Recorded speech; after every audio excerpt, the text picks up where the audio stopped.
history is a lie. I'm not talking about small details, but the whole thing, the timeline of human progress we all learned in school. Today, we're diving into a really strange but compelling theory that suggests our modern world was literally rebooted back in the 19th century. The idea is that a global catastrophe wiped out a far more advanced civilization, and the clues, well, they're hiding in plain sight. Okay, so the mystery really kicks off with these hauntingly empty photographs.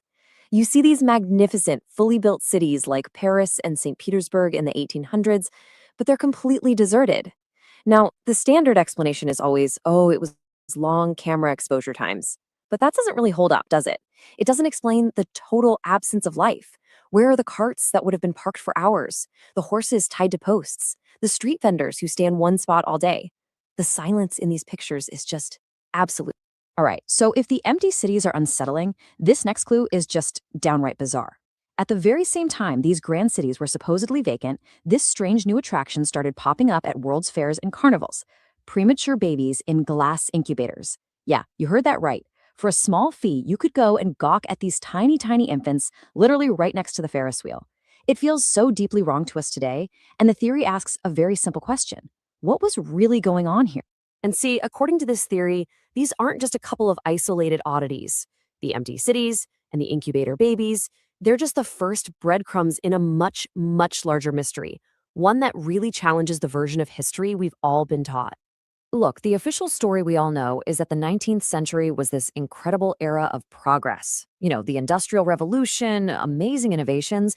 But how does that square with all these weird anomalies? The empty cities, the sudden appearance of incredibly advanced architecture, and these bizarre population statistics from the era. They just don't fit into that neat and tidy narrative at all. Right at the heart of this whole incubator mystery is a man named Martin Cooney. History paints him as this strange mix of a medical pioneer and, well, a carnival showman. He went around claiming he was saving thousands of premature babies that hospitals had basically given up on. And get this, over his career, Cooney claimed he cared for 8,000 infants. 8,000!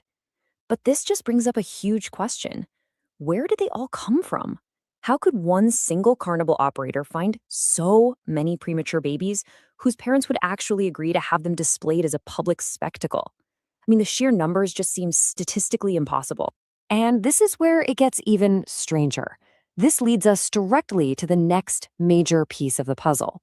At the exact same time these incubator exhibits were touring, the entire world was experiencing a sudden, massive, and totally inexplicable explosion in its orphan population. And we're not talking about a local problem here. This was a global flood of parentless children.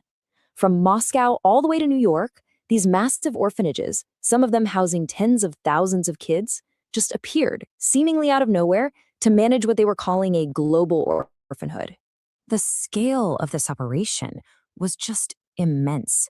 In the United States alone, the famous orphan trains ran for decades, moving over 200,000 children from East Coast cities out to the West. And they were often just given away on train platforms with very little paperwork, most of them destined for a life of hard labor. So the billion-dollar question is, where did an entire generation of parents just vanish? Mainstream history will tell you it was industrialization, disease, and war. But could that really account for millions upon millions of orphans appearing all at once, all across the globe? It's almost as if their parents just ceased to exist. And here's where the theory connects all the dots. It takes the empty cities, the incubator babies, and the orphan flood, and it presents a single, really shocking claim. This wasn't a collection of separate humanitarian crises. It was a coordinated industrial-scale program to repopulate the empty cities of a forgotten world. The evidence for this, according to the theory, was hiding in plain sight all along, on thousands of these incredibly surreal postcards from the time. They show babies being grown in cabbage patches, delivered by giant storks, hatched from eggs, shipped by airships. The suggestion here isn't that this was just whimsical art, but that it was a public catalog for a very real system of production and distribution. Some of these postcards even had explicit commercial language written right on them. One, which depicts a modern baby bazaar, actually lists terms of service and ends with this chillingly transactional line, "We do not accept returns." The theory argues this wasn't a joke. It was a no-return policy for a marketplace that dealt in human infants.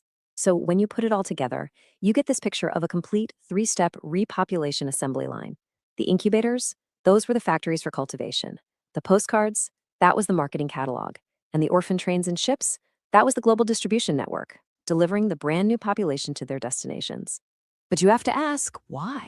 Why would such a drastic, world-spanning program even be necessary in the first place? Well, the theory says it was a direct response to a global catastrophe that erased a previous, more advanced civilization, leaving behind empty cities and a mostly vacant planet. The theory calls this the Great Catastrophe. You'll often hear it described as a clay flood or mud flood. And its proponents will point to evidence that's right under our feet in cities all over the world. You know those grand old buildings where the basement level has these ornate doors and windows? The theory says that's not a basement, that's the original ground floor buried deep underground. So, right after this supposed catastrophe, the theory claims a synchronized global cleanup operation was launched, and it was disguised as the major wars of the mid 19th century. The goal wasn't just to gain territory, but to eliminate any survivors of the previous civilization and destroy whatever advanced technology they still had. The New World Order didn't just seize territory. The theory claims they waged an all out war on memory itself. This meant destroying any evidence of things like free energy technologies, burning libraries and archives, rewriting history from the ground up, and even bulldozing old cemeteries to completely erase family lineages. The goal was to make sure the old world was totally and completely forgotten. And this is where the theory's implications come right back to us, to you and me. I mean, if any of this is even remotely true, what does it mean for our understanding of who we are? What if our civilization isn't some long linear progression from the ancient past, but a very, very recent replacement? The theory's ultimate claim, the real knockout punch, is that our entire identity is a construct, maybe only a few generations old. In this telling, we aren't the descendants of ancient empires, we're the products of incubator exhibits and orphan trains, placed into a world that we inherited but absolutely did not build. This quote from one of the sources just captures the idea perfectly. It reframes our entire modern society as a kind of cargo cult, living amongst the magnificent ruins of a far more advanced civilization, using their leftover infrastructure without ever truly understanding its original purpose or how it was even built in the first place. And that leaves us with one final, pretty chilling question. If a global reset on this scale happened once before, what's to stop it from happening again? The theory really challenges us to look at our own world, to question the history we've been handed down, and to maybe wonder if the mechanisms of a global reboot are still in place today.